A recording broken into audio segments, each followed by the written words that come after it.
نحمده ونصلي على رسوله الكريم اما بعد فاعوذ بالله من الشيطان الرجيم بسم الله الرحمن الرحيم رب اشرح لي صدري ويسر لي امري واحلل عقدة من لساني يفقهوا قولي.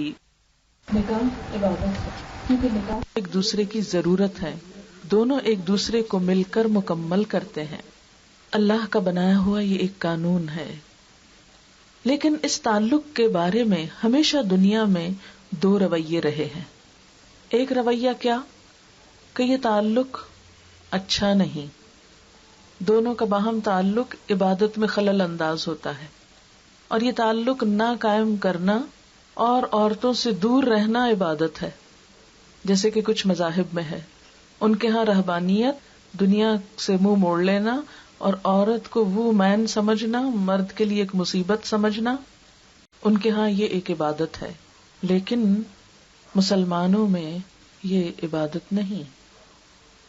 آپ صلی اللہ علیہ وسلم نے عورتوں کو دنیا کی بہترین چیز قرار دیا، اور ایک حدیث میں آتا ہے کہ حبب الی من دنیا النساء والطیب، دنیا کی دو چیزیں مجھے مرغوب ہیں، ایک خوشبو یعنی پسندیدہ چیزوں میں سے ایک خوشبو ہے اور ایک عورتیں ہیں.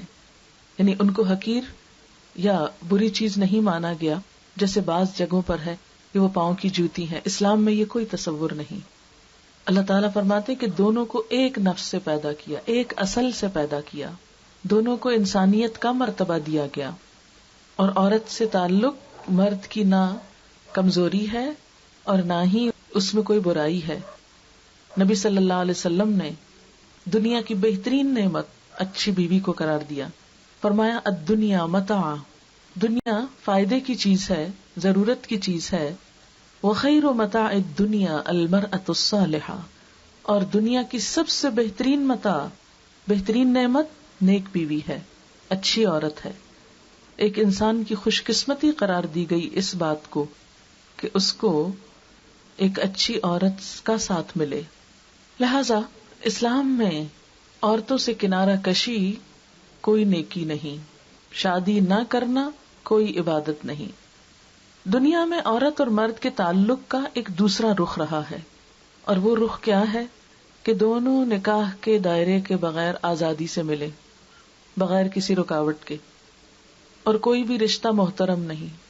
انسان اپنی خواہش نفس پوری کرے، خواہ اپنی ماں سے کرے، خواہ اپنی ہی بیٹی سے کرے، خواہ اپنی بہن سے کرے، خواہ دنیا کی کسی بھی عورت سے کرے. اور نکاح ایک جھنجٹ ہے، نکاح ایک ذمہ داری ہے، ایک مصیبت ہے. لہذا آزادی کے نام پر اس مقدس رشتے کو، اس قانون کو توڑنے کی کوشش کی گئی اور اسے بہت خوبصورت بنا دیا گیا. اور آج آپ دیکھتے ہیں کہ ترقی یافتہ دنیا میں شادی کرنا اب بیکورڈنس کی علامت ہے. حالانکہ شادی کے نتیجے میں جو ذمہ داری عائد ہوتی ہے مرد پر، اسی میں عورت کی فلاح ہے، اسی میں عورت کا مقام ہے، اسی میں اس کی بہتری ہے. لیکن عورت کو یہ تصور دلایا گیا کہ شادی کر کے تم کو غلام بنا لیا جاتا ہے، تم اس غلامی سے نجات پاؤ، اور اس کے بغیر تم جو مرد تم سے تعلق قائم کرنا چاہے تم کر لو. حالانکہ یہ عورت کی شادی اس کے لیے غلامی نہیں. شادی میں دراصل مرد کو ذمہ دار بنایا جاتا ہے کہ وہ جب نکاح کرے تو اس موقع پر بھی مہر ادا کرے. مہر کے بغیر نکاح کو ویلڈ ہی نہیں قرار دیا گیا. کہ اگر کوئی شخص یہ سوچتا ہے کہ وہ نکاح کرے گا لیکن مہر نہیں دے گا، تو آپ صلی اللہ علیہ وسلم نے اس کو نکاح نہیں سفاح قرار دیا کہ اس مہر کے بغیر اور نیت دینے کی بغیر اگر کوئی تعلق قائم کرتا ہے تو وہ ایک طرح سے حرام کا ارتکاب کرتا ہے. اتنا زیادہ اس کو اہم ترین قرار دیا گیا. اور پھر یہ دراصل کیا ہے؟ ایک سمبل ہے اس بات کا کہ یہ مرد آئندہ زندگی میں اس عورت کی تمام ضروریات پوری کرے گا، اس کی ذمہ داری اٹھائے گا، اس کے نان نفقے کی، اس کے لیے باعزت رہائش کی، اور یہ اس کی بیوی قرار پائے گی. ان دونوں کا تعلق مضبوط ہوگا، وفاداری پر بیس کرے گا، جس میں دونوں ایک دوسرے سے خیانت نہیں کریں گے. دونوں کا مضبوط تعلق ایک مضبوط خاندان کو جنم دے گا.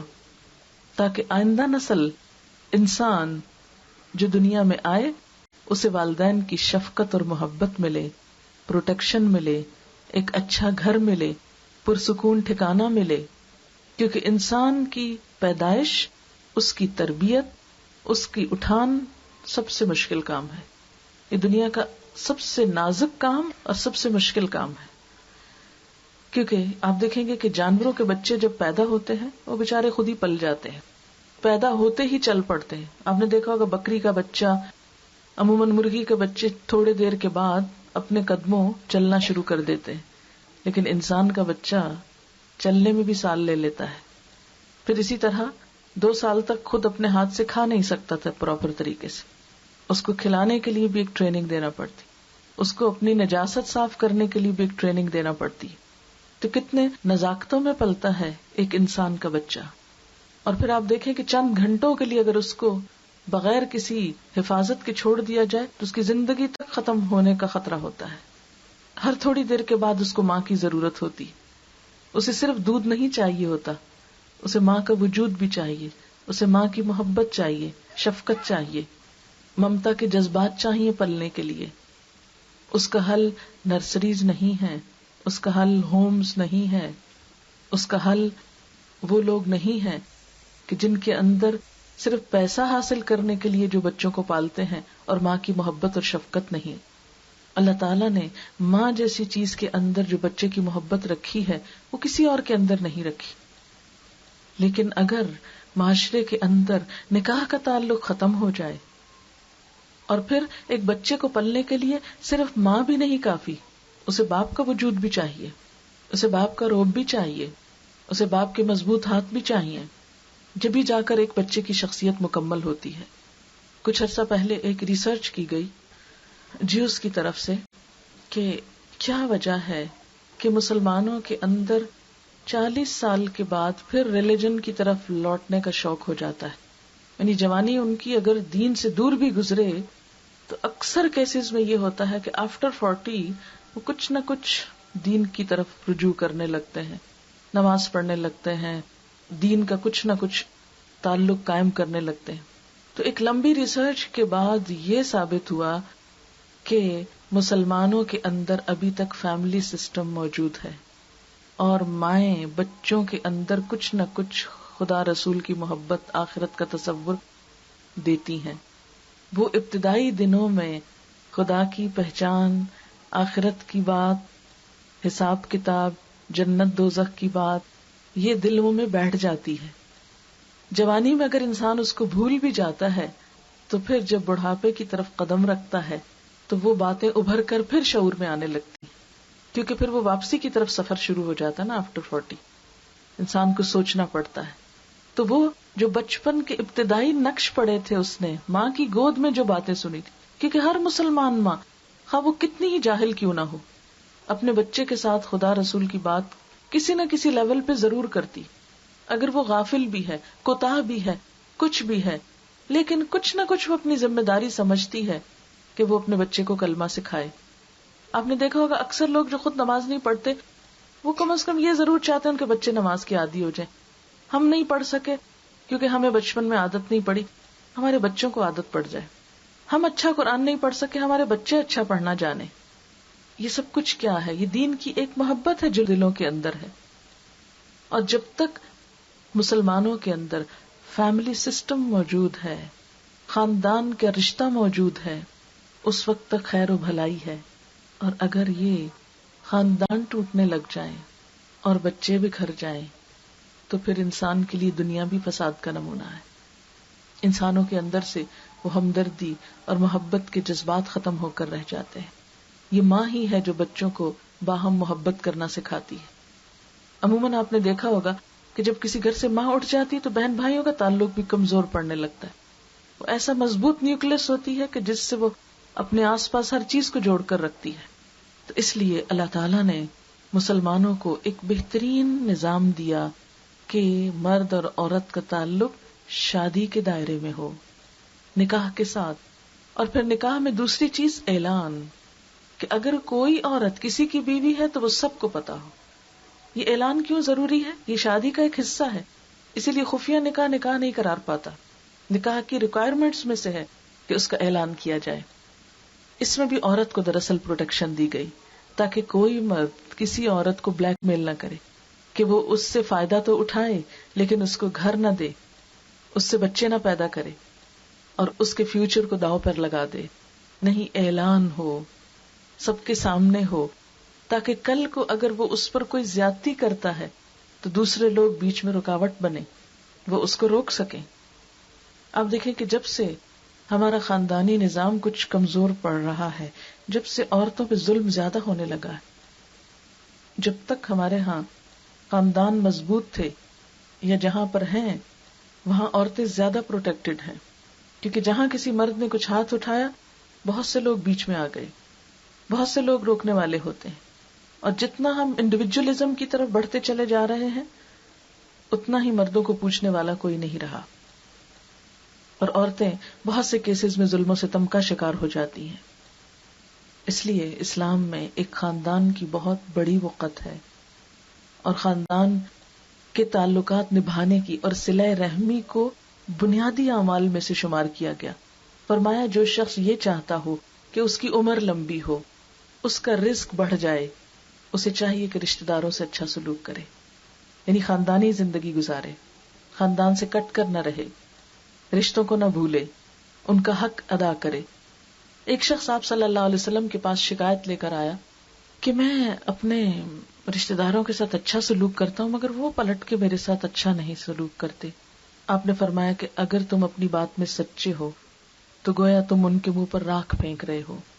پھر اسی طرح آپ نے فرمایا لیس الواصل بالمکافات، بدلے کے طور پہ صلہ رحمی کرنے والا دراصل صلہ رحمی نہیں کرتا. صلہ رحمی تو دراصل اس کی ہے کہ اس سے اگر برا سلوک بھی کیا جائے تو جواب میں وہ کاٹنے کی نہ سوچے، وہ جوڑ کر رکھے، وہ اپنی طرف سے دوسرے کو تکلیف نہ دے، اذیت نہ پہنچائے. ہم اتنے بے حس کیوں ہوتے چلے جا رہے ہیں کہ ہم سوچیں کہ ہمارا گھر تو خوشحال ہے، اگر کسی کے گھر میں لڑائی جھگڑا ہے تو وہ خود ہی نبٹ لیں. ہمیں تو حکم دیا گیا انما المؤمنون اخوہ فاصلحوا بین اخویکم، مومن آپس میں بھائی بھائی ہیں، بھائیوں کے درمیان صلح کرا دو، تعلقات کو بہتر کرو. لیکن ہم یہ سمجھتے ہیں کہ ہماری بلا سے جس پہ جو گزرے وہ خود ہی نپٹے، وہ خود بھگتے. اسلام میں عورت کو شادی سے پہلے بھی ایک مقام دیا گیا، پیرنٹس کی پروٹیکشن دی گئی. اسی لیے جو ولی کا کانسیپٹ ہے کہ نکاح کے موقع پر وہ بھی موجود ہو، یہ بھی دراصل عورت کو ایک پروٹیکشن دی گئی تاکہ کل کو کوئی مرد کسی عورت سے ناجائز اس طرح کا فائدہ نہ اٹھائے کہ وہ اس سے اپنی ضرورت تو پوری کر لے لیکن جب اس کا حق دینے کا وقت آئے تو وہ اس کو ٹھوکر مار کر نکال دے. اسے معلوم ہو کہ اس عورت کی حفاظت کے لیے پیچھے ایک مرد بھی ہے، باپ نہیں تو بھائی ہو، بھائی نہیں تو چچا ہو، ماموں ہو، کوئی قریبی رشتہ دار ہو. یہ دراصل ایک بیکنگ کی گئی، پروٹیکشن دی گئی عورت کو. بہرحال شادی کے موقع پر 4 چیزیں ہوتی ہیں، ایک ولی، گواہ بھی اس لیے تاکہ کل کو اگر وہ مرد یہ کہے کہ نہیں میری تو یہ بیوی ہی نہیں، میں تو اس کی ذمہ داری نہیں لیتا اور اس سے پیدا ہونے والا بچہ میرا بچہ ہی نہیں، تو گواہ موجود ہوں کہ ہاں یہ نکاح ویلڈ ہے اور یہ بچہ جائز ہے اور یہ کہ اس عورت کی ذمہ داری اس مرد پر ہے، قانونی طور پر اس عورت کو حق دلوایا جا سکے. پھر اسی طرح مہر، نکاح کا اعلان اور یہ خطبہ نکاح. خطبہ نکاح دراصل ایک تعلیم ہوتی ہے جو اس موقع پر تمام حاضرین کے لیے بھی ضروری ہوتی ہے اور جن کی شادی ہو رہی ہو ان کے لیے بھی. تو آئیے مختصراً دیکھتے ہیں کہ اس میں پھر بتایا کیا گیا. آپ دیکھیں کہ ہمارے ہاں اسلام میں جتنی بھی عبادات ہیں وہ محض عبادت نہیں ہے، وہ ساتھ تعلیم بھی ہے. حتیٰ کہ خوشیوں کے مواقع بھی تعلیم کے ساتھ ہے. عیدوں کو آپ دیکھ لیجئے، دونوں عیدوں پر خوشیوں سے پہلے نماز کے ساتھ ہی خطبہ کیا ہے؟ تعلیم. اسی طرح مسجدوں میں نماز اگر روز ہوتی ہے تو جمعے کا خطبہ مسٹ ہے جو کہ ایک تعلیم ہے. شادی کے موقع پر خطبہ کہ ایک تعلیم ہے، کیونکہ اسلام یہ کہتا ہے کہ اپنے یعنی ایک بچہ جب پیدا ہو اس وقت سے اس کی تعلیم کا آغاز ہو جب تک کہ وہ قبر میں نہ پہنچ جائے. ہر موقع پر تعلیم موجود ہے. تاکہ ہماری ڈائریکشنز اور ہماری سمت درست جانب رہے اور ہم اپنی اصل منزل تک خیریت و عافیت کے ساتھ پہنچ سکیں. بہرحال ان چند الفاظ میں دیکھتے ہیں کہ اس خطبے میں کیا بتایا گیا. فرمائے ان الحمد للہ، سب تعریف اللہ کے لیے، شکر اللہ کے لیے. کیوں؟ خوشی کا موقع ہے. جب بھی خوشی ملے تو شکر اللہ کا ادا کیا جائے، کیونکہ شکر ادا کرنے والوں کے لیے اور نعمتوں کا وعدہ ہے. نستعینہ، ہم اس کی مدد چاہتے ہیں کیونکہ مشکل مرحلہ ہوتا ہے. ہر انسان ایک گھبراہٹ کا شکار ہوتا ہے، پیرنٹس، خود شادی جن کی ہو رہی ہو، سب. ہم اس کی مدد چاہتے ہیں کہ زندگی کے اس سفر کا آغاز خیریت کے ساتھ ہو اور اختتام خیریت کے ساتھ ہو. ونستغفرہ، ہم اس سے معافی چاہتے ہیں، بخشش چاہتے ہیں. یہ بخشش کیوں اس موقع پہ مانگی جا رہی ہے؟ بات یہ ہے کہ اگر ہم غور کریں تو ہوتا عموماً یہ ہے کہ اللہ تعالیٰ ہمیں خوشی دیتے ہیں اور ہم اسی کو سب سے پہلے ناراض کرتے ہیں، اور عین خوشیوں کے موقع پر اس کی ناراضگی کے کام کرتے ہیں. مثلاً آپ دیکھیں کہ شادی ایک خوشی کا موقع بھی ہے، لیکن شادی کے موقع پر جتنے ہم اللہ کی حدود قوانین کو توڑتے ہیں عام دنوں میں بھی نہیں توڑتے. اگر کوئی شخص 5 وقت نماز کا عادی ہے تو شادی کے دن وہ نماز بھول جائے گا. شادی اٹینڈ کرنے والے بھی بھول جاتے ہیں، اور جس کی شادی ہوتی ہے اس کی بھی معاف ہو جاتی، اور خصوصاً دلہن کی، کہ اس کو تو میک اپ کر کے نماز پڑھنی ہی نہیں. حالانکہ ایک نماز کا بھی حساب ہے اللہ کے ہاں. بیمار ہے تو بھی پڑھنی ہے، سفر پر ہے تو بھی پڑھنی، کھڑے نہیں ہو سکتے بیٹھ کے پڑھ لو، پانی نہیں تیمم کر لو، ہاتھ نہیں ہلا سکتے اشاروں سے پڑھ لو، دل میں پڑھ لو. معاف نہیں. دلہن سے کیسے معاف ہو گئی؟ اسی طرح آپ دیکھیں کہ مسلمان عورت کے لیے لازم ہے کہ اپنی زینت کو چھپائے، فرائض میں سے ہے. سورۃ النور میں اس کا حکم ملتا ہے. سورۃ انزلناها وفرضناها، یہ سورت جسے ہم نے اتارا اور ہم نے فرض کیا ہے. اب ہوتا کیا ہے کہ عام دنوں میں اگر ایک عورت اپنی زینت اور نمائش چھپاتی ہے تو شادی کے موقع پر خوب بیاں کرتی ہے. اور بسا اوقات ان سب کے سامنے بھی جہاں زینت کی نمائش حرام ہے، اللہ کو ناپسند ہے، تو ہم اپنی خوشیوں میں جو اللہ کی طرف سے ہوتی ہیں اللہ ہی کو ناراض کرنے کا اہتمام کرتے ہیں. تو پھر مزید خوشیوں کا انتظار کیسے کر سکتے ہیں؟ ہم کیسے سوچ لیتے ہیں کہ اللہ نے یہ ساری نعمتیں دی، اس کو ناراض کر کے واپس جب اس کے پاس جائیں گے تو مزید نعمتیں دے گا؟ نہیں، یہ آزمائش ہے ہم سب کے لیے. وَنَعُوذُ بِاللَّهِ مِن شُرُورِ أَنفُسِنَا، اور ہم اللہ کی پناہ میں اپنے آپ کو دیتے ہیں اپنے نفس کے شر سے بچنے کے لیے، کیونکہ ساری خرابیوں کی ابتدا نفس سے ہوتی ہے. ہمارا دل ہی تو کہتا ہے نا ہمیں غلط کام کرنے کو، اور جدھر ہمارا نفس کہتا ہے ہم اس طرف چل پڑتے ہیں. لہذا نفس کے شر سے، اور خاص طور پر انسانی تعلقات کو نبھانے میں انا حائل ہو جاتی. شوہر اور بیوی کے تعلقات میں سب سے بڑی خرابی کہاں سے آتی؟ انا سے آتی. سسرال کے ساتھ تعلقات میں، بہو کے ساتھ تعلق میں نفس حائل ہوتا ہے. جو باتیں نفس کو ناگوار ہوتی ہیں وہ ہم دوسرے سے برداشت نہیں کرتے، اور بسا اوقات اپنے نفس کی خواہش پوری کرنے میں اللہ کے حکم کو بھی پامال کرتے ہیں. اللہ کے حکم کو ٹھکرا دیں گے کیونکہ ہمارے دل کی خوشی کسی اور چیز میں ہے. فرمایا ہم اپنے نفس کے شر سے اپنے آپ کو بچانے کے لیے اللہ تیرے حوالے کرتے ہیں، اور اپنے برے اعمال کی برائی سے بچنے کے لیے اپنے آپ کو تیرے حوالے کرتے ہیں. من یہدہ اللہ فلا مضل لہ، جس کو اللہ ہدایت دے دے اس کو کوئی بھٹکا نہیں سکتا، اور جس کو وہ بھٹکا دے اسے کوئی راہ نہیں دکھا سکتا. یہ نفس کے شر کے فوراً بعد ہدایت کی بات آئی، کیونکہ اللہ کا وعدہ ہے کہ میں اس کو ہدایت دوں گا جو طلب کرے گا، جو تڑپ رکھے گا، جس کے اندر تلاش ہوگی. جیسے پیاسے کو ہی پانی ملتا ہے نا، ورنہ تو سامنے بھی ہو تو نظر نہیں آتا کہ پانی ہے، لیکن جس کو پیاس لگی فوراً اس کی نگاہیں ادھر ادھر جاتی کہ پانی کہاں ہے. اسی طرح جو ہدایت کا پیاسا ہوتا ہے اس کی نگاہیں بھی ادھر ادھر جاتی ہیں، تلاش کرتی کہ کہاں سے مل سکتی ہے. اسی لیے اللہ تعالیٰ فرماتے ہیں کہ جس کو وہ دیتا ہے اور وہ کس کو دیتا ہے اس کا ایک قانون ہدایت ہے کہ دنیا کی باقی نعمتیں اس نے بن مانگے ہم کو دی، ہماری آنکھیں، ہمارے کان، سننے بولنے کھانے پینے کی بہت سی چیزیں، لیکن ایک نعمت وہ بن مانگے نہیں دیتا، بن طلب کے نہیں دیتا، اور وہ ہدایت کی نعمت. اور فرمایا وہ پھر جس کو چاہتا ہے دیتا ہے، اور وہ دیکھ کے دیتا ہے کہ کون چاہتا ہے. اور جس کو وہ بھٹکا دے اس کو پھر کوئی بھی اس کے راستے پہ نہیں لا سکتا. ظاہر ہے جو خود نہیں چلنا چاہتا تو کوئی پکڑ کے زبردستی اس طرف کیسے لے جا سکتا ہے. پھر یہاں کلمہ شہادت ہے، شادی کے موقع پہ کلمہ شہادت کہ ہاں اللہ الہ ہے، ہر معاملے میں اللہ کی بات مانی جائے گی اور محمد رسول اللہ صلی اللہ علیہ وسلم ہمارے رہنما ہیں، ان کے طریقوں کی پیروی ہوگی. پھر 3 آیتیں ہیں جن میں 4 دفعہ اللہ سے ڈرنے کی بات ہے، تقوی کی بات. ہم سمجھتے ہیں کہ شادی کی خوشیوں کا انحصار دولت پر ہے یا حسن پر ہے یا اور چیزوں پر ہے. فرمایا نہیں، اللہ کے تقوی پر ہے. جس کے دل میں خدا کا خوف ہوگا وہی بندوں کے حقوق کا خیال کرے گا، اور جو خدا سے نہیں ڈرتا وہ پھر کسی سے بھی نہیں ڈرتا. اور جیسے کسی کا قول ہے نا، میں اللہ سے ڈرتا ہوں اور اس کے بعد اس شخص سے ڈرتا ہوں جو اللہ سے نہیں ڈرتا. ظاہر ہے جس کے دل میں خدا کا خوف نہیں، آپ اس کے شر سے بچ ہی نہیں سکتے. وہ سامنے نہیں، وہ چھپ کے وار کر جائے گا، کیونکہ اسے خدا کے سامنے حاضر ہونے کا ڈر ہی نہیں. وہ اپنی زبان سے بھی غلط باتیں نکالے گا، وہ اپنے ہاتھ سے بھی اذیت دے گا، وہ ہر طرح سے ٹارچر دے گا.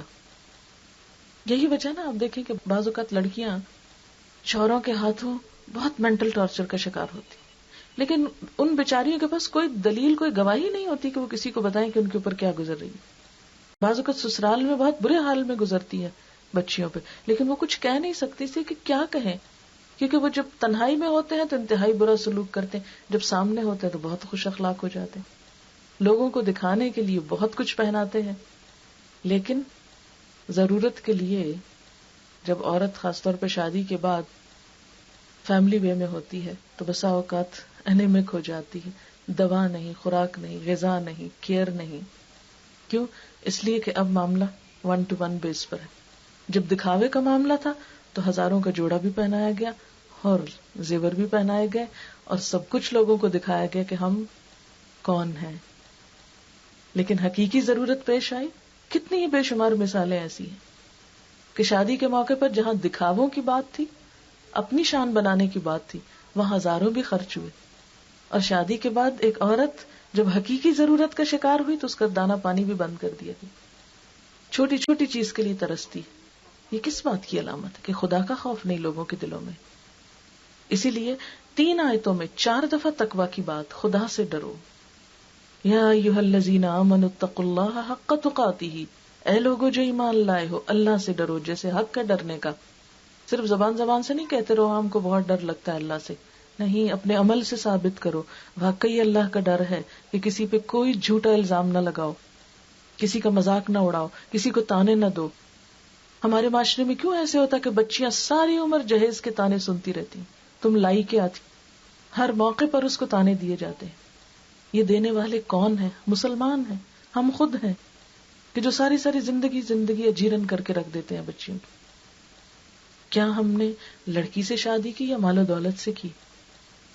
ٹھیک ہے، انسان کے دل میں مال کی محبت بہت شدید ہے، لیکن اسلامکلی یہ بات انتہائی غلط ہے کہ کسی عورت سے صرف اس لیے شادی کی جائے کہ وہ مالدار ہے اور اگر وہ حسب مرضی مال نہیں لائی تو اس کی قدر گھٹا دی جائے. نہیں، یہ انسانی رویہ نہیں، یہ ایک شیطانی رویہ ہے کہ کسی انسان کی قدر صرف اس کے مال و دولت کی وجہ سے کی جائے، اس کے سٹیٹس کی وجہ سے کی جائے، اور اگر وہ اس سے چھن جائے تو وہ انسان بھی زیرو پر آ جائے. تو اسی لیے کیا بتایا گیا؟ اللہ سے ڈرو جیسے ڈرنے کا حق ہے، سامنے بھی اور چھپ کر بھی، ہر حال میں خدا سے ڈرو. وَلَا تَمُوتُنَّ إِلَّا وَأَنْتُمْ مُسْلِمُونَ، اور تم کو موت نہ آئے مگر اس حال میں کہ تم مسلمان ہو، اسلام پر تمہاری موت آئے. کیوں؟ اس لیے کہ جب تم کو اللہ کے پاس واپس جانا ہے تو وہ تم سے راضی ہو اور تم اس سے راضی ہو. اور اسلام پر موت آئے کا مطلب کیا ہے؟ اللہ کی اطاعت میں موت آئے، اللہ کی نافرمانی میں نہ آئے، حرام میں نہ آئے، غلط کام میں نہ آئے. کیونکہ حدیث میں آتا ہے کہ جس حال میں انسان کا خاتمہ ہوگا نا اسی میں اٹھایا جائے گا. اور اگر اللہ کی نافرمانی میں موت ہو تو پھر قیامت کے دن بھی اسی طرح اٹھے. جیسے ایک شخص خودکشی کر کے مرتا ہے تو حدیث میں آتا ہے کہ وہ جہنم میں جا کر بھی وہی کام کرتا رہے گا. مثلاً زہر کا پیالہ پی کے کوئی مرا، وہ زہر ہی پیتا چلا جائے گا. کسی نے خود کو کوئی چھری وری ماری تو وہ جہنم میں جا کر بھی چھری مارتا رہے گا خود کو، کیونکہ اس نے اختتام اپنا اس حال میں کیا. اور اسی طرح اگر کوئی شخص مثلاً احرام کی حالت میں فوت ہوا تو قیامت کے دن حشر کے میدان میں لبیک پکارتا اٹھے گا. جس حال میں کوئی فوت ہوا اسی حال میں اٹھے گا. اسی لیے فرمایا کہ تم نافرمانی میں نہ مرنا، کہ اللہ تم سے ناراض ہو اور تمہاری موت آ جائے. اور ویسے بھی انسان کو پتا تو نہیں ہوتا کہ کس حال میں اس کے اوپر اچانک کوئی ایسی چیز وارد ہو جائے. اور آج کل کی سڈن ڈیتھ جو ہے وہ بہت کامن ہو چکی ہے. یعنی بات شادی کی، موقع شادی کا ہے اور بات مرنے کی جا رہی ہے، کیونکہ مرنے کا احساس انسان کو دنیا میں سیدھا رکھتا ہے کہ میں نے ایک دن تو خدا کے پاس جانا ہے، ورنہ کوئی اور چیز نہیں جو انسان کو پکڑ کر رکھے. پھر فرمایا اے لوگو اپنے رب سے ڈرو جس نے تم کو ایک جان سے پیدا کیا اور اسی سے اس کا جوڑا بنایا. یعنی انسان ہو، مرد ہو یا عورت، ایک اصل سے ہو، اور ان دونوں سے بہت سے مرد اور عورتیں دنیا میں پھیلا دیے. اور اللہ سے ڈرو جس کا نام لے کر تم ایک دوسرے سے اپنے حق مانگتے ہو، اور خاص طور پر رشتہ داروں کے بارے میں خدا سے ڈرو، ان کے ساتھ اچھا سلوک کرو.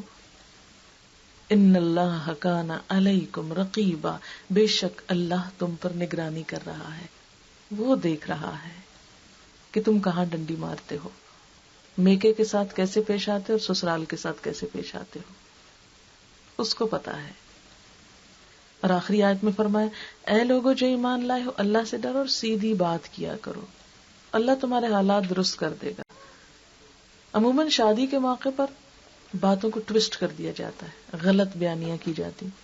مثلا رشتہ ہونے کے موقع پر لڑکے یا لڑکی کی عمر چھپا دی جاتی، یعنی چھوٹا بتایا جاتا ہے. بعض اوقات یہ ہوتا ہے کہ ایجوکیشن کے بارے میں جھوٹ بولا جاتا ہے، بعض اوقات بزنس کے بارے میں غلط بیانی کی جاتی ہے، بعض اوقات لڑکا جو ہے وہ پہلے سے میرڈ ہوتا ہے، اس کو چھپا دیا جاتا ہے، دوسروں کی لا علمی سے فائدہ اٹھایا جاتا ہے. فَمَا قُولُوا قَوْلًا سَدِيدًا. اور سیدھی بات کیوں نہیں کرتے؟ نہیں پھر رشتہ نہیں ہوگا، ایک دفعہ ہونے تو دو، پھر باقی دیکھی جائے گی کیا ہوتا ہے. اور اس کے بعد کیا ہوتا ہے جب وہ بات کھل جاتی ہے. سب سے دیکھیں شادی تو ایک اعتماد کا رشتہ ہوتا ہے، جب جھوٹ کے اوپر بنیاد رکھی جا رہی شادی کی، پہلی چیز اعتماد ہی ٹوٹ جائے تو خوشیاں کہاں سے آئیں گی؟ دوسرے کو دھوکہ دینا دراصل خود کو دھوکہ دینا ہے، دوسرے کو نقصان پہنچانا دراصل خود کو نقصان پہنچانا ہے. جیسے نیکی کے بارے میں آتا ہے نا، ایک قول ہے کہ جو انسان نیکی کرتا ہے نا وہ نیکی گھوم پھر کے واپس اسی پہ پلٹ کے آتی، ایسے ہی جو برائی کرتا ہے نا وہ گھوم پھر کے واپس اسی پہ آ پلٹتی. ہماری برائی کا نتیجہ کسی اور کو نہیں بھگتنا، خود ہم نے بھگتنا ہے.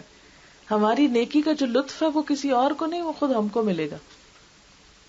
تو اس لیے فرمایا قولوا قولا سدیدا، سیدھی بات کرو، صاف بات کرو، جھول مت رکھو باتوں میں، کیونکہ اس کا نتیجہ پھر اچھا نہیں ہوگا. سیدھی بات کرنے سے ڈر ضرور ہوتا ہے کہ پتہ نہیں کیا بنے گا. فرمایا کچھ نہیں ہوتا، یصلح لکم اعمالکم، سب ٹھیک ہو جائے گا، ویغفر لکم ذنوبکم، اور تمہارے گناہ بھی معاف کر دے گا. یہ گناہ معاف کر دے گا یعنی وقتی طور پہ جو تم کو تکلیف پہنچے گی، جو دھچکا لگے گا، وہ پچھلے گناہوں کا کفارہ ہو جائے گا. کیونکہ ہر کہتے ہیں نا کہ مومن کو کانٹا بھی چبھتا ہے تو اس کے گناہ معاف ہوتے ہیں. تو اگر اپنا لباس پھاڑ دو گے تو کیا لگو گے؟ لباس کی انسان کتنی کیئر کرتا ہے، اس کا رنگ خراب نہ ہو، اس پہ داغ نہ پڑے، اس پہ میل نہ آئے. یعنی ہمارا بہت زیادہ کنسرن اپنے لباس پہ ہوتا ہے، کیونکہ وہ ہماری پوری شخصیت کا عکاس ہوتا ہے. تو اس کو داغدار نہ ہونے دینا، اس کو مت پھاڑنا. اس کو اتارو گے تو خود تم رسوا ہوگے. اتنا گہرا تعلق بتایا گیا دونوں کا. اور یہ گہرا تعلق اسی وقت ہو سکتا ہے جب دونوں ایک دوسرے کے حقوق کا خیال رکھیں. اسے پہلا فرض شوہر کا ہے کہ وہ بیوی کے ساتھ اچھا سلوک کرے. فرمایا وعاشروہن بالمعروف، عورتوں سے بھلے طریقے سے زندگی بسر کرو. پھر فرمایا کہ ان کے ساتھ خوش گمان رہو، اچھا گمان رکھو، کیونکہ اچھے تعلقات کی بنیاد اچھے گمان پر ہوتی ہے. اگر گمان اچھا نہیں کسی کے بارے میں، تعلق اچھا نہیں ہو سکتا. پھر یہاں تک فرمایا کہ فَإِن كَرِهْتُمُوهُنَّ، اگر تم ان سے نفرت بھی کرتے ہو، تم کو اچھی نہیں بھی لگتی، فَعَسَىٰ أَن تَكْرَهُوا شَيْئًا وَيَجْعَلَ اللَّهُ فِيهِ خَيْرًا كَثِيرًا، تو ہو سکتا ہے کہ تم کسی چیز سے کراہت کرو اور اللہ اسی میں تمہارے لیے بھلائی رکھ دے. مثلا ایک شہد کی مکھی کی مثال ہے نا، کہ شہد کی مکھی کو دیکھ کے ہم کو ایک دم ڈر لگتا ہے نا، ہم ایک دم ہاتھ مارنے لگتے ہیں کہ کاٹ جائے گی، لیکن اسی شہد میں شفاء للناس ہے. بیک وقت ایک ہی چیز کے دو کتنے مختلف قسم کے ایک طرف شدید تکلیف دینے والی چیز ہے اور دوسری طرف انتہائی فائدہ مند چیز ہے کہ وہ ہمارے لیے وہ بناتی ہے جو دنیا کی کوئی فیکٹری نہیں بنا سکتی، شفا کی چیز شہد. تو فرمایا کہ اگر بیوی ناپسند بھی ہے تو صبر کرو، ہو سکتا ہے اسی میں تمہارے لیے بھلائی ہو. نبی صلی اللہ علیہ وسلم نے فرمایا کوئی مومن اپنی بیوی سے نفرت نہ کرے، اگر بیوی کی کوئی عادت اس کو ناپسند ہے تو ہو سکتا ہے دوسری اس کو پسند آ جائے. پھر فرمایا کہ معافی کی روش اختیار کرو. یا ایھا الذین آمنوا ان من ازواجکم واولادکم عدوا لکم فاحذروہم وان تعفوا وتصفحوا وتغفروا فان اللہ غفور رحیم. اے لوگو جو ایمان لائے ہو، تمہاری بیویاں اور بچے تمہارے دشمن ہو سکتے ہیں، ان سے بچ کے تو رہو، لیکن اگر معاف کر دو، درگزر کرو، چشم پوشی کرو تو اللہ بھی غفور رحیم. معاف کرنے کے لیے قرآن میں 3 لفظ ہیں اور تینوں ایک جگہ اکٹھے کر دیے گئے کہ اپنی بیوی بچوں کو معاف کر دو، کیونکہ معاف کرنے میں ہی گھر کے جڑنے کا راز ہے. اگر کسی چھوٹی چھوٹی غلطی پر گھروں کو توڑ دیا جائے اور معاف نہ کیا جائے ایک دوسرے کو تو کبھی بھی خوشیاں نہیں ہو سکتی. چوتھی بات فرمائی کہ بیوی کے ساتھ خوش اخلاقی برتو. فرمایا کامل ایمان والے مومن وہ ہیں جو اپنے اخلاق میں سب سے اچھے ہوں، اور تم میں سب سے اچھے لوگ وہ ہیں جو اپنی بیویوں کے حق میں سب سے اچھے ہوں. گویا اچھے اخلاق کا معیار بیوی کو قرار دیا گیا کہ بیوی سے سرٹیفکیٹ لو کہ تمہارا اخلاق کیسا ہے، کیونکہ باہر تو مجبوری ہوتی ہے نا اچھے اخلاق کی. حقیقی اخلاق کی گواہی تو بیوی ہی دے سکتی ہے. پھر پوری فراخ دلی کے ساتھ بیوی کی ضروریات پوری کرنی چاہیے. ارشاد فرمایا 1 دینار وہ جو تم نے خدا کی راہ میں خرچ کیا، 1 وہ جو تم نے کسی غلام کو آزاد کرنے میں خرچ کیا، 1 وہ جو تم نے کسی فقیر کو صدقے میں دیا، 1 وہ جو تم نے اپنے گھر والوں پہ خرچ کیا. اس میں سب سے زیادہ اجر و ثواب اس دینار کے خرچ کرنے کا جو تم نے اپنے گھر والوں پہ خرچ کیا، کیونکہ فرض ہے نا. اسی طرح بیوی بچوں کو دین کی تعلیم دینا بھی ضروری ہے، مرد حضرات کا فرض ہے. ارشاد باری تعالیٰ یا ایھا الذین آمنوا، اے لوگو جو ایمان لائے ہو، قوا انفسکم واہلیکم نارا، بچاؤ اپنے آپ کو اور اپنے بال بچوں کو آگ سے. اسی طرح عورتوں کے بھی کچھ فرائض ہیں. سب سے پہلا فرض عورتوں کا کیا ہے؟ قرآن فرماتا ہے فالصالحات قانتات، نیک عورتیں فرما بردار ہوتی، شوہر کی اطاعت کرتی، لیکن obviously اللہ کی نافرمانی میں نہیں. کہ شوہر یہ حکم دے کہ تم نماز چھوڑ دو تو بیوی کہے ٹھیک ہے جی آپ کا حکم، اللہ نے کہا ہے شوہر کی بات مانو. یا وہ کہے کہ اپنی زیب و زینت کی نمائش کرو تو وہ کہے اللہ نے کہا ہے شوہر کی بات مانو. نہیں، جو اللہ کا حکم ہے واضح اصول ہے حدیث میں، لا طاعت لمخلوق فی معصیت الخالق، خالق کی نافرمانی میں کسی مخلوق کی اطاعت جائز نہیں. دوسری چیز اپنی عزت و آبرو کی حفاظت کرنا، ہر اس بات اور کام سے پرہیز کرنا جس سے شوہر کے دل میں کوئی شک گزر جائے کہ میری بیوی بے وفا ہے، کیونکہ یہ ازدواجی زندگی میں تلخیاں گھول کے رکھ دیتی ہے. نبی صلی اللہ علیہ وسلم کا ارشاد ہے عورت جب 5 وقت کی نماز پڑھے، اپنی آبرو کی حفاظت کرے، شوہر کی فرما بردار رہے تو وہ جنت کے جس دروازے سے چاہے داخل ہو جائے.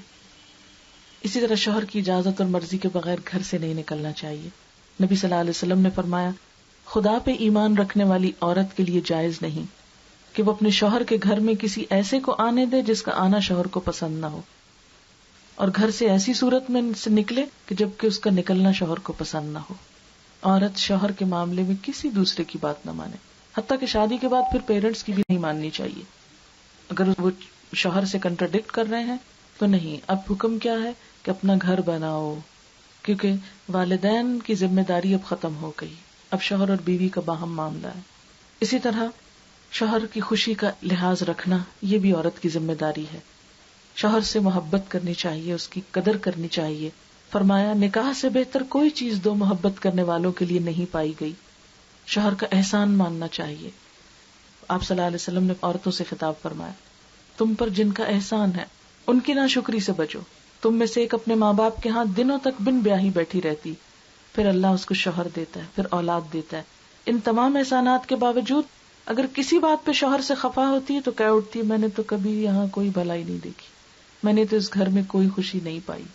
یہ ناشکری کا جملہ ہے. نہیں، چھوٹی سی تکلیف میں سب خوبیوں اور بھلائیوں کو بھول جانا یہ ناقدری ہے. فرمایا اللہ تعالیٰ قیامت کے دن اس عورت کی طرف نظر اٹھا کے بھی نہ دیکھے گا جو شوہر کی ناشکری ہوگی. حالانکہ عورت کسی وقت شوہر سے بے نیاز نہیں ہو سکتی. شوہر کی خدمت کر کے خوشی محسوس کرنی چاہیے. حالانکہ قانونی طور پر یہ کوئی فرض عائد نہیں ہوتا لیکن احسان میں داخل ہے. جس طرح شوہر بیوی کے لیے کما کر لاتا ہے، اسی طرح اگر بیوی پکا کر اس کے لیے حاضر کرتی ہے تو اس کا احسان بھی ہے لیکن اس پر اس کے لیے اجر بھی ہے. شوہر کے گھر بار اور مال کی بھی حفاظت کرنی چاہیے. آپ صلی اللہ علیہ وسلم نے قریش کی عورتوں کی تعریف کی کہ کتنی اچھی ہیں قریش کی عورتیں، بچوں پہ بہت مہربان اور شوہر کے گھر بار کی حفاظت کرنے والی ہیں.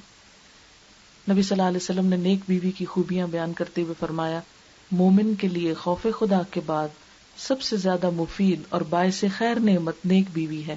جب وہ اسے کسی کام سے کہے تو خوشی سے کر دے، جب اس پہ نگاہ ڈالے تو خوش کر دے، جب اس کے بھروسے پہ قسم کھا بیٹھے تو قسم پوری کر دے، جب وہ کہیں چلا جائے تو اس کے پیچھے اس کی عزت و آبرو کی حفاظت کرے. یعنی جب شوہر کہیں چلا جائے تو اس کے پیچھے اپنی عزت و آبرو کی حفاظت کرے، اور شوہر کے مال اور اسباب کی نگرانی میں شوہر کی خیرخواہ اور وفادار رہے. یعنی اس کا مال نکال کے ایسے ہی ضائع نہ کرے.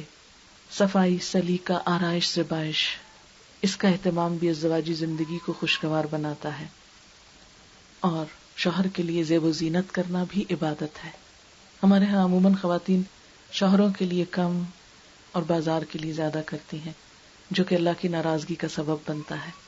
شوہر کے آنے پر عموماً خواتین کا موڈ آف ہو جاتا ہے، دن بھر کے کام کر کے میلے کچیلے کپڑے بدلنے کا وقت نہیں ہوتا، اور پھر اگر شوہر کسی اور طرف متوجہ ہو جائے تو مزید رونا دھونا پھر شروع ہو جاتا ہے. بعض اوقات یہ نہیں سوچا جاتا کہ ہم نے خود موقع فراہم کیا ایسا کام کرنے کا. اس لیے یہ تمام یعنی شوہر کے لیے زیب و زینت کا اہتمام بھی پھر عبادت ہو جاتا ہے. اور ان سب باتوں میں یہ کہ یہ جتنی بھی احادیث میں نے پڑھ کر سنائی، ہو سکتا ہے ان میں سے بعض چیزیں ہمارے نفس پہ بڑی بھاری ہوں کہ یہ نہیں ہم کر سکتے، لیکن یاد رکھیں کہ ہم کو بھی اللہ نے بنایا نا، ہمارے مزاج بھی اللہ نے بنایا، عورت کو بھی اللہ نے بنایا، مرد کو بھی. عورت کی نفسیات بھی رب سمجھتا ہے، مرد کی بھی سمجھتا ہے. دونوں کو کچھ چیزوں میں پابند کیا. انہی پابندیوں میں خوشی ہے، انہی پابندیوں میں انسان کے لیے راحت ہے. جیسے مثلا ایک شخص جاب کرتا ہے تو پابند ہو جاتا ہے نا، لیکن اسی پابندی میں اس کے لیے پے ہے. اگر وہ اوقات کی پابندی نہیں کرتا تو وہ کچھ کما ہی نہیں سکتا. تو ایسے ہی اللہ کے ہاں اگر ہم اجر اور انعام چاہتے ہیں اور دنیا کی ازدواجی زندگی کو خوشگوار کرنا چاہتے ہیں تو کچھ پابندیوں کو سہنا ہوگا. دعا کر لیتے ہیں. سبحان اللہ والحمد للہ ولا الہ الا اللہ واللہ اکبر ولا حول ولا قوة الا باللہ العلی العظیم. اللہم صل علی محمد وعلی آل محمد کما صلیت علی ابراہیم وعلی آل ابراہیم انک حمید مجید. اللہم بارک علی محمد وعلی آل محمد کما بارکت علی ابراہیم وعلی آل ابراہیم انک حمید مجید. ربنا آتنا فی الدنیا حسنة وفی الآخرة حسنة وقنا عذاب النار. ربنا لا تزغ قلوبنا بعد إذ هديتنا وهب لنا من لدنك رحمة إنك أنت الوهاب. يا حي يا قيوم برحمتك نستغيث لا إله إلا أنت سبحانك إني كنت من الظالمين. یا اللہ پاک، جو کچھ ہم نے پڑھا سنا ہے تو اپنی رحمت سے اسے قبول فرما. جو بات آپ کو پسند آئی ہو ہمیں اس پر عمل کرنے کی توفیق دے، جو بات آپ کو پسند نہ آئی ہو ہم سب کو اس سے دور کر دے، اور ہمیں اس رستے کی طرف چلنے کی توفیق دے جو تیرا پسندیدہ ہو. ہمارے دلوں میں اپنی محبت پیدا کر دے، ہم سب کی دنیاوی زندگی کو بھی خوشگوار کر دے اور آخرت کو بھی. ربنا آتنا فی الدنیا حسنۃ وفی الآخرۃ حسنۃ وقنا عذاب النار. یا اللہ اس شادی کو خوشگوار بنا دینا، دونوں افراد کے درمیان اور دونوں خاندانوں کے درمیان بہترین خوشیاں پیدا کر دینا، باہم موافقت اور محبت عطا کرنا، باہم ایک دوسرے کے حقوق ادا کرنے کی توفیق دینا، ہر تکلیف، دکھ، پریشانی اور مصیبت سے بچا کر رکھنا. یا رب العالمین، جنہوں نے اس مجلس کا اہتمام کیا ہے ان کے لیے اس کو خیر و برکت کا باعث بنا، ان کے گھر، ان کے عزت، جان مال، ہر چیز کی حفاظت فرما. یا رب العالمین، ان کے بچوں کو ان کی آنکھوں کی ٹھنڈک بنا. یا اللہ جتنے بھی حاضرین مجلس ہیں ان کے دلوں میں جو دعائیں اور تمنائیں ان کو پورا فرما. وآخر دعوانا الحمد للہ رب العالمین. سبحانک اللہم و بحمدک نشہد ان لا الہ الا انت نستغفرک ونتوب الیک. السلام علیکم ورحمۃ اللہ وبرکاتہ.